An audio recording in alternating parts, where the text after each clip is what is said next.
আপনারা সবাই জানেন যে কিছুক্ষণ আগে জল্লাদ শাহজাহান উনি মারা গেছে।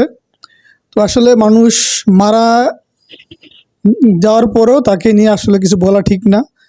তো তারা নিয়ে আমি আসলে মানুষ একটি কথাই তারা নিয়ে বলতে চাই, সেটা হলো গিয়ে যে মানুষ মরার আগে আসলে তাদের একটা স্বপ্ন থাকে, হয়তোবা তার স্বপ্নটা পূরণ হয় নাই। আর স্বপ্নটা অবশ্যই আল্লাহর নাম নিয়ে এবং মনের থেকে এবং ফ্রেশ মনে সেটা আল্লাহর কাছে চাইতে হয়, তাহলেই স্বপ্ন পূরণ হয়। দেখুন, উনি কিন্তু ছোট মেয়ে ছাড়া বিয়ে করবে না, কচি মেয়ে ছাড়া বিয়ে করবে না। তো দেখুন, ওনার কিন্তু একবারও ওনার মুখে শুনি নেই আল্লাহ পাকের নাম।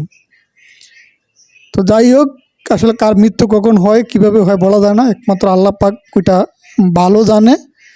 তবে দোয়া করি সবার মৃত্যু যেন আল্লাহ পাক ভালোভাবে দেয় এবং আমারও, এবং যে মরছে তারও যেন আল্লাহ পাক ব্যস্ত নসিব করুক। কারণ লোকটি দীর্ঘ অনেক বৎসর সে জেলখানায় কাটাইছে। আসলে জেলখানা তো এখানে সুখ নেই, কষ্ট ছাড়া।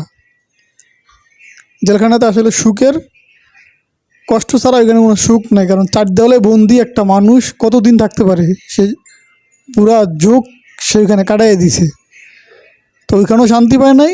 যা এখানে যা একটা বিয়ে করলো, সে বউটিও তার টিকলো না, তার নামে অনেক ধরনের অপবাদ দিল, মিথ্যা অপবাদ। আসলে সুখ যার সয় না তার কোনো দিকেই সয় না। তো যাই হোক, তো সে মারা গেল। তো তার এই যে নিউজটা আমরা দেখব, চলুন তার নিউজটা দেখি। আর সবাই অবশ্যই ভালো খারাপ কতটুক সে তো জানি না, তো একটা মানুষ মারা গেলে তার জন্য অবশ্যই দোয়া করা উচিত। একজন মুসলিম হিসাবে আমিও দোয়া করি, আপনারাও দোয়া করবেন সে যেন ভালো থাকে।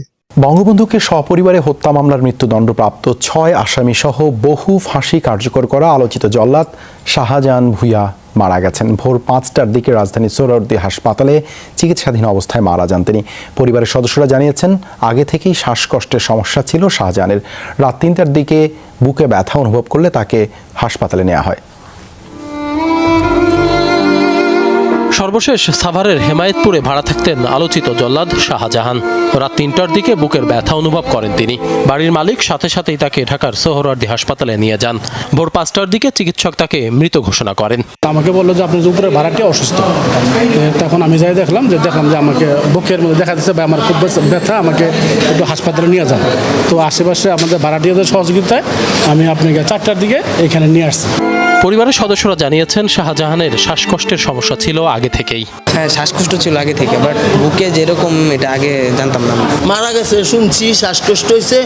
পুলিশ বলছে, শাহজাহান যেহেতু দেশব্যাপী আলোচিত, তাই ময়নাতদন্ত করেই তার মরদেহ পরিবারের কাছে হস্তান্তর করা হবে।